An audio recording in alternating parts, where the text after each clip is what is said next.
MCX daily research पर आपका स्वागत है। फ्रेंड देखिएगा ये वीडियो रहेगी क्रूड ऑयल नेचुरल गैस की, आवरली कैंडल है सभी की सभी, और वीकली टारगेट की यहाँ पर बात होगी। जैसा हर वीक में हम रखते चले आ रहे हैं फ्रेंड, आपको अच्छे खासे क्रूड ऑयल नेचुरल गैस सभी में गोल्ड सिल्वर में टारगेट देखने को मिलेंगे। जो लेवल आपको प्रोवाइड किए गए हैं पिछले वीक में, वो बखूबी काम करते हुए नजर आए होंगे। ठीक है फ्रेंड, आगे इस वीक में क्या कुछ हो सकता है उसके लिए ये वीडियो है। उसमें देखिए अपसाइड से अभी जो ये क्रूड ऑयल का चार्ट है, यहाँ पर क्रूड ऑयल इस जगह पर रेजिस्टेंस लेता हुआ हमें दिखाई दे रहा है इस ट्रेंड लाइन के नीचे। इस ट्रेंड लाइन को तो छोड़ ही दो फ्रेंड, जो मैंने ये ड्रॉ कर रखी है उसके ऊपर भी आप देखेंगे एक ये चैनल है, ये भी रेजिस्टेंस का काम कर रहा है। ऊपर से ये चैनल है, ये भी रेजिस्टेंस का काम कर रहा है। लगभग यहाँ से मानिएगा अगर इस जोन में ट्रेंड लाइन को, पहली ट्रेंड लाइन को, इस लेवल को ब्रेक करता है, जो कि रेंज है यहाँ पर, अगर मैं इसको देखना चाहूँ तो ये रहेगी हमारे हिसाब से इस लेवल के ऊपर। अगर क्लोजिंग मिलती है 58-60 के ऊपर, तो बाई साइड में थोड़ा बहुत जा सकता है क्रूड, लेकिन आप जगह जगह देखेंगे ये सभी पॉइंट रेजिस्टेंस का काम कर रहे हैं, और ये 61-90 तक का जोन रेजिस्टेंस का एरिया है क्रूड के लिए। जब तक 6200 के ऊपर क्रूड ऑयल सस्टेन नहीं होगा, उसमें और बड़ी तेज़ी नहीं देख पाएंगे।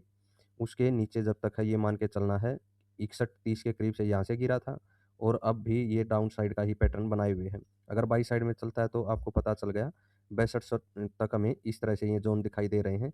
इनमें फिर से प्रॉफिट बुकिंग आ सकती है, यानी रेजिस्टेंस एरिया है, और कहीं ना कहीं प्राइस घूम सकता है। अगर ट्रेंड लाइन के नीचे ही प्राइस रहता है तो इस ट्रेंड लाइन के सहारे ही हमें नीचे की साइड में बढ़ना है, जो ये आवरली कैंडल के ऊपर से बनी हुई है, अगर सेल साइड में रहता है तो। ठीक है, और इस ट्रेंड लाइन के ऊपर अपना एसएल रख के हम सेल साइड में चल सकते हैं। टारगेट कौन से रह सकते हैं? देखिए बड़े टारगेट की अगर बात करें, यहाँ पर सेल साइड में जो हमारे बड़े टारगेट हमें देखने को ज़रूर मिल सकते हैं, वो रह सकते हैं। देखिए 5580 तो की तरफ तो पहला टारगेट रह ही सकता है, जहाँ पर ये लेवल के करीब एक बार प्राइस आया था, फिर से उस जोन में प्राइस आ सकता है। ठीक है, 5580 याद रखिएगा फ्रेंड, यानी कि इस जगह पर फिर से प्राइस देखने को मिल सकता है सेल साइड में। उसके नीचे इन कैंडल को ब्रेक करता है तो ये मान के चलिएगा लगभग 5350 तक और प्राइस गिरता हुआ हमें दिखाई दे सकता है। अभी प्राइस 5820 पर है फ्रेंड, ये वीकली टारगेट है। लगभग 5350 फिर से एक सपोर्ट एरिया रहेगा क्रूड ऑयल के लिए। देखते हैं वहाँ पर क्या कुछ प्राइस एक्शन हमें देखने को मिलता है, और बाई साइड की अपॉर्चुनिटी देखने को मिल सकती है। तो आशा है ये क्रूड ऑयल की वीडियो आपको समझ में आ गई होगी। बाई साइड में मैंने जो रेजिस्टेंस एरिया है, जहाँ पर क्रूड अभी इस एरिया में रेजिस्टेंस लेता हुआ दिखाई दे रहा है, ट्रेंड लाइन के नीचे है, तो यहाँ पर देखिए अगर बाई साइड में चलेंगे मूर्खता होगी जब तक क्लोजिंग न मिली।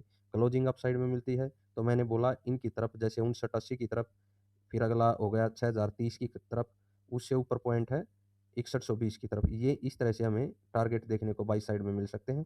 ये जो बीच बीच में पॉइंट बताई सभी रेजिस्टेंस का काम कर सकते हैं फ्रेंड। तो बाई साइड की पता चल गई, सेल साइड की पता चल गई। अभी नेचुरल गैस की तरफ चलते हैं, क्या कुछ हमें देखने को मिल सकता है। और एक बात बोलना चाहूँगा बीच में फ्रेंड, कि जो ये लेवल या मैं टारगेट आपको देने का प्रयास करता हूँ, ये एजुकेशनल पर्पज़ के लिए है। अगर आपको ट्रेडिंग वगैरह करनी है तो अपने फाइनेंशियल एडवाइज़र की परामर्श लेकर के करें फ्रेंड। हमारा चैनल आपकी ट्रेडिंग के लिए ज़िम्मेवार नहीं रहेगा, वो अपने रिस्क रिवार्ड पर ही करें। तो आगे चलते हैं नेचुरल गैस की तरफ। ये नेचुरल गैस का चार्ट है, यहाँ पर भी सभी कैंडल आवरली हैं फ्रेंड, और वीकली टारगेट की यहाँ पर बात कर रहे हैं हम। देखिए मैंने बोला था 295 की रेंज एक बाई जोन बन सकती है, फिर से रेजिस्टेंस नहीं रहेगा। रेजिस्टेंस मैंने 420 बताया था फ्रेंड, 422, वहीं से आपको देखिए सेल साइड देखने को मिली। और मैंने बोला था अगर रेजिस्टेंस देखिए यहाँ पर एक्टिवेट होगा 405 का, तो टारगेट आपको अगर अपसाइड में भी प्राइस जाएगा तब भी देखने को वापस से मिलेगा। ठीक है, और जैसे ही नीचे निकलेगा आपको सपोर्ट नीचे 395 पर दी गई थी। ये मैंने पिछली वीडियो में ही बता दिया था लगभग 2 हफ्ते पहले आपको, कि देखिए गैप डाउन मार्केट हो सकती है, जब 500 के करीब प्राइस चला हुआ था, और गैप डाउन में आपको ये चीज़ रेजिस्टेंस का काम करती हुई दिखा दे सकती है 420 सब साइड में, और गिरता हुआ नीचे आपको 395 की तरफ नज़र आ सकता है। आप देखेंगे कि 395 रेंज में आने के बाद बिल्कुल छोटी-छोटी कैंडल यहाँ पर बनी है, और जैसे ही उसके ऊपर प्राइस होल्ड हुआ है, आपको एक तेज़ी दिखाई देगी अप साइड में। लगभग 330 की तरफ प्राइस भागा हुआ नज़र आया है। अब यहाँ पर देखिए ऊपर से ये ट्रेंड लाइन आ रही है, इसका ब्रेकआउट ज़रूरी है अपसाइड में। इसके ऊपर क्लोजिंग मिलती है तभी तो अपसाइड में बढ़ेंगे, और फिर टारगेट अगर इसके ऊपर हमें क्लोजिंग मिल जाती है, ठीक है, यहाँ पर हमें अपसाइड में जो टारगेट है फ्रेंड वो देखने को मिल सकते हैं। देखिए बीच में एक छोटा टारगेट 350 के करीब का है, लेकिन अगर मैं यहाँ पर रेंज की बात करूँ, प्राइस में टारगेट कौन-कौन से देखने को मिल सकते हैं, वो हैं 384 और 420 के ऊपर के टारगेट फिर से देखने को इस साइड में मिल सकते हैं फ्रेंड। यानी इतनी बड़ी तेज़ी देखने को मिल सकती है नेचुरल गैस में अगर ब्रेकआउट मिलता है तो। क्रूड ऑयल में अपसाइड के जो तेज़ी है वो हमें रेजिस्टेंस लेती हुई दिखाई दे रही है, जब तक 6200 के ऊपर होल्ड ना हो, और यहाँ पर जो तेज़ी है वो बड़े टारगेट देती हुई दिखाई दे रही है फ्रेंड। ठीक है, सेल साइड में अगर मैं नेचुरल गैस की सेल साइड की बात करूँ फ्रेंड, तो यहाँ पर देखिएगा नीचे सपोर्ट एरिया कहाँ पर है। अगर ट्रेंड लाइन के नीचे सेल साइड में ही रहता है प्राइस, ऊपर का ब्रेकआउट हमें नहीं मिलता है, तो यहाँ पर देखिए फ्रेंड, ये जो नीचे की ट्रेंड लाइन है ये तो वर्क करेगी ही अभी सपोर्ट के लिए।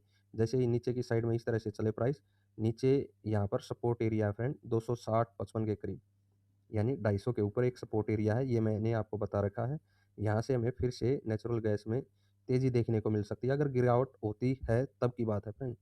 ठीक है? इनके नीचे प्राइस निकलेगा तभी तो सेल साइड की तरफ बढ़ेंगे, वो फिर से एक सपोर्ट का काम करेगी 250 के करीब। और ट्रेंड लाइन को ऊपर से बिल्कुल ड्रॉ रखिएगा फ्रेंड, क्योंकि जब तक ट्रेंड लाइन के नीचे प्राइस रहेगा, बाई साइड में लेकर के नहीं चल सकते। नीचे सपोर्ट 250 के करीब है। तो आशा है यहाँ पर अगर आपको प्राइस सस्टेन होता हुआ गिरने के बाद नज़र आए, तो भी तेज़ी देखने को मिल सकती है। ठीक है? ट्रेंड लाइन का ब्रेकआउट होगा, तो भी तेज़ी देखने को मिल सकती है। वो मैंने टारगेट आपको बता दिए, कौन से रह सकते हैं।